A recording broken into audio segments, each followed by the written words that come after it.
Welcome. In my this video, I will give you brief introduction of linked lists. So let's start.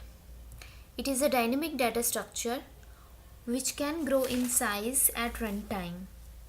It is a chain of collections. It is a chain of data elements where each element contains some data and a link to the next element.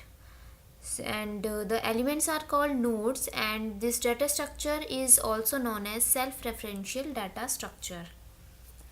Linked lists do not require a continuous block of memory as it was the case with array, where all the elements of array are placed next to each other in memory, and we can easily iterate the collection with the help of index. But in linked list, all the nodes are scattered in memory, thereby you cannot iterate the list through index, and hence each node is required to store the address of its next node. Now take a look on some of the advantages of linked list. It is a dynamic in nature. By this I mean it can grow or shrink in size at runtime.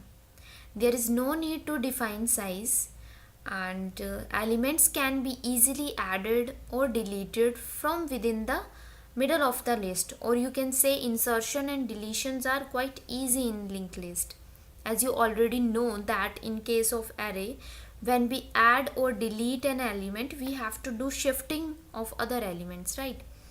So that is an overhead, right? Yeah. Next, stacks and queues can be implemented using linked lists.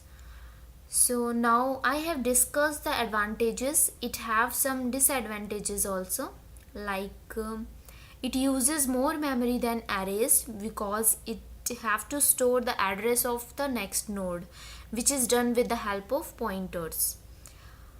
Second, it gives you only sequential access. You cannot jump directly to the middle or anywhere in the list, right? You have to go through each element one by one.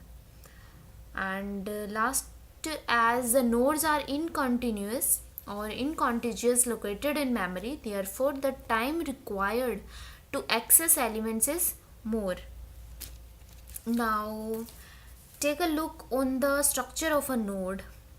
Right, here you can see that here is the structure of node, and I have marked the list as start, the very first node as start, or you can call it head also. It doesn't matter, just the purpose is to hold the address of the first node to know the start of the node, right? Now each node is, you can see each node is pointing to the next node, and the last node is pointing to null. It don't have any other node in the list left, so it is pointing to null. And I guess till now you have understood what is a linked list. And we have three type of linked list: singly, doubly, and circular linked list. So this is all for this video. I will explain each of these type of linked list given here, how you can create singly, doubly, and circular linked list, and what are the operations you can perform in this data structure in my next video. Thank you.